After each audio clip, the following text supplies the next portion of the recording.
ராவணகாவியம் அக்னிணை உயிர்கள் நடத்தும் ஐந்திணை மாநாடு.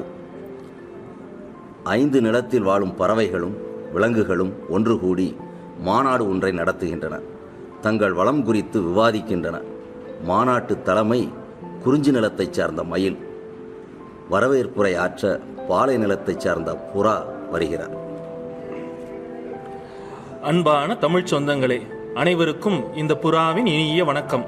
5 இணையை பற்றி செம்மையாய் சிந்திப்போம், சிறப்பாக செயல்படுவோம். மாநாட்டிற்கு வந்துள்ள அனைவரையும் வரவேற்று அமர்கின்றேன். வணக்கம். எனதருமை சொந்தங்களே, 5 நிலங்களிலும் நாம் இயற்கையோடு இணைந்து மகிழ்ச்சியாக வாழ்ந்து வந்தோம். ஆனால் தற்பொழுது நிலைமை எப்படி இருக்கிறது? நமது வளம் மேம்பட்டு வருகிறதா என்ற கேள்வியும் எழுகிறது. இது பற்றி கூடி விவாதிக்கவே நாம் இங்கு கூடியுள்ளோம்.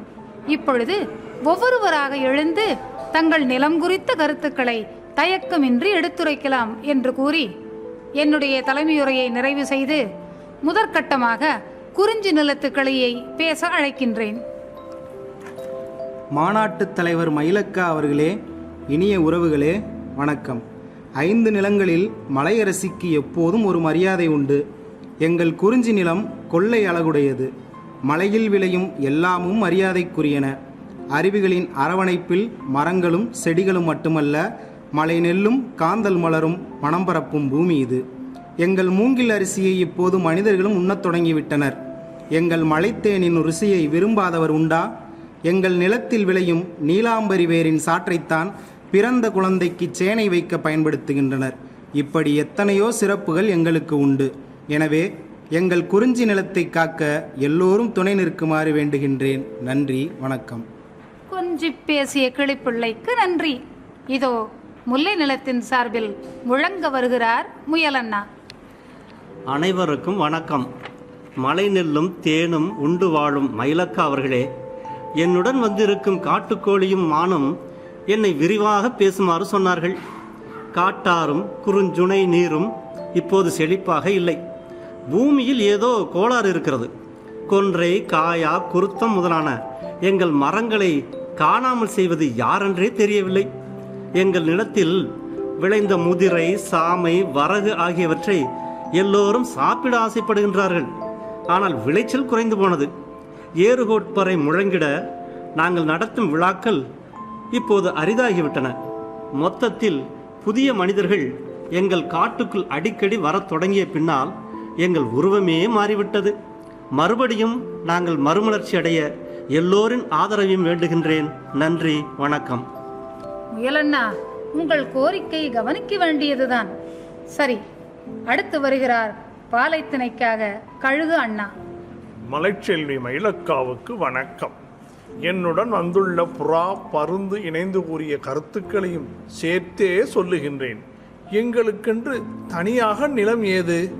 முல்லையும் குறிஞ்சியும் முறைமையில் திரிந்து பாலை என்பதோர் படிவம் கொள்ளும் என்ற உண்மை எல்லோருக்கும் தெரியும்.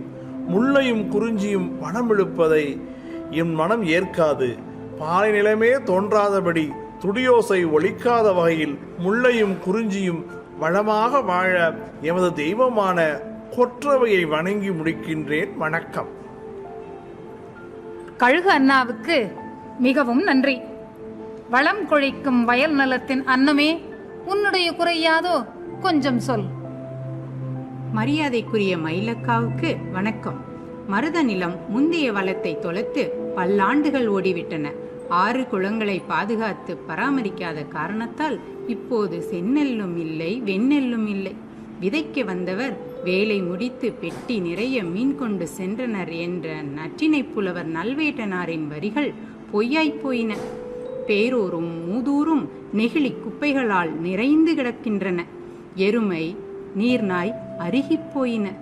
மருதம், வஞ்சி, காஞ்சி மரங்கள் எல்லாம் மறைந்து போயின. ஏதோ அவநம்பிக்கையில் புலம்புவதாக யாரும் எண்ண வேண்டாம். மனிதநேயமுள்ள மனிதர்கள் மனம் வைத்தால் மருத நிலம் மறுவாழ்வு பெறுவது உறுதி என்று கூறி நிறைவு செய்கிறேன். வணக்கம். எல்லோருக்கும் அன்னமிடும் மருத நிலத்து அன்னமே, கவலை வேண்டாம். காலம் நமக்காக காவிரியை கொண்டு வரும் என்று கூறி நெய்தல் நில நண்பர் கடல் காகத்தை பேச அழைக்கின்றேன். அன்பரசி மயிலுக்கும் ஐந்திணை மாநாட்டு சொந்தங்களுக்கும் அன்பு வணக்கம். உப்பில்லா உணவு குப்பையிலே என்பது பழமொழி. எங்கள் கடல் தரும் உப்புதான் எல்லோருக்கும் ஆதாரம். மீனும் கருவாடும் இன்றும் எங்கள் நிலத்தின் சொத்தாக இருக்கிறது. ஆனால் கடலின் சூழலை காக்கும் சிந்தனைதான் இப்போது எல்லோருக்கும் வர வேண்டும். விளரியாழ் இசையுடன் வாழும் எங்கள் பாக்கமும் பட்டினமும் நெகிழி குப்பைகளால் சீரிழந்து வருகின்றது. வெளிநாட்டு கப்பல்கள் தம் நாட்டு மின் குப்பைகளை எங்கள் கடல் மீது கொட்டுவதாய் செய்திகள் வருகின்றன. என்ன செய்வதென்றே தெரியவில்லை. நெய்தல் வளம் எல்லோருக்குமானது என்பதை உணர்வோம். நன்றி, வணக்கம். எல்லோரும் ஒன்று கூடிய இம்மாநாடு வெற்றி பெற்றுள்ளது. மாநாட்டு தீர்மானங்களை வாசிக்க காட்டரசன் சிங்கத்தை அன்போடு அழைக்கின்றேன். அனைவரும் கரவொலி எழுப்பி ஆதரிக்க வேண்டுகிறேன். அனைவருக்கும் வணக்கம். தமிழ் மக்கள் இயற்கையோடு இணைந்து வாழ நிலத்தை 5 திணைகளாக பிரித்துள்ளனர். அவர்களுடன் இணைந்து சுற்றுச்சூழலை நாமும் பாதுகாப்போம். பல்லுயிரும் வாழவே எல்லோரும் ஒற்றுமையுடன் சிந்திப்போம், செயல்படுவோம். நன்றி.